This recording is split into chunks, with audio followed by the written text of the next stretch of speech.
Washington Insider here. Got some dirt for you. 1. There is a lot of speculation among the more red pill staff on both sides that the virus was part of a Samson option by the left to kill the economy, DOA, via a global pandemic/depression, with an added bonus of irrevocably buying America to China by having China bail out America the moment the Democrats take over the White House, and that the Democrats intend to make the entire pandemic as destructive and horrific in terms of ruined lives and collateral damage as they can make it, purely because they are that pissed that the electorate elected Trump and that the public must have the maximum amount of suffering inflicted upon them in order to serve as a warning and a reminder if they ever tried and elect someone like Trump again. 2.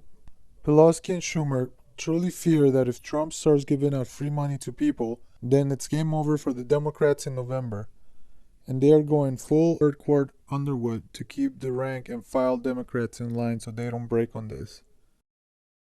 3. The storm isn't real, but there's a lot of shit going on with the elites terrified of Weinstein ratting them out for illegal campaign contributions to the DNC, the hundreds of Hollywood elites made that Weinstein helped facilitate.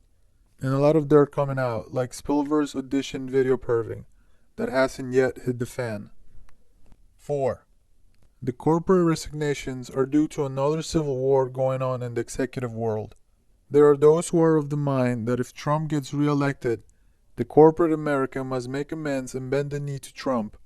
Some executives, Iyer, Gates, refuse this and were forced out as a result. 5. If AOC survives her primary, expect Pelosi to have her district erased in redistricting. Omar and Tlaib have already been bought off by Pelosi, but AOC is still refusing to bend the knee to Nancy. Got some more OP? At this point, anything is possible. And this isn't even close to the most outlandish thing I read on poll this week. 6. Biden's going incognito until the election. His conditions worsening and the fear of a Bernie Bro revolt is seriously stressing him out. The current idea is that Klobuchar is going to be his vice president because of her gender and the fact that she's a centrist. 7. Obama is currently angling for a Supreme Court post. He despises being out of the game, and Michelle refuses to run for high office due to disgust for how badly the right-wing media treated her and her husband.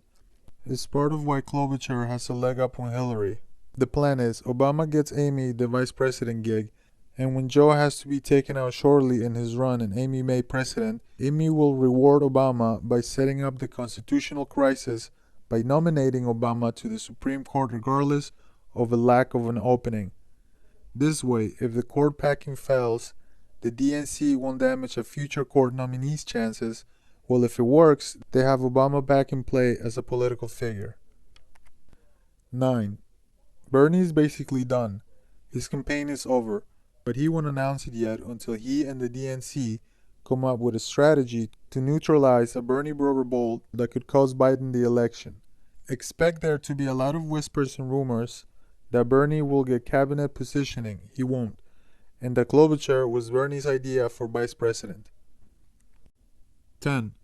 George W. Bush and Ellen are business partners on some shady real estate dealings that made Ellen a lot of money. That is why she was so defensive about people complaining about her friendship with Bush, as Bush is a big fan of her daytime show and that their business dealings were his way of getting close to her since he admires her work on TV. 11. All of the DNC candidates who dropped out before the Super Tuesday were paid handsomely for doing so, though Klobuchar more so than others. 12. Bloomberg is super duper pissed that his campaign run was a huge failure. He truly thought he had a chance but was utterly ill-prepared for Elizabeth Warren to basically end him like she did on stage.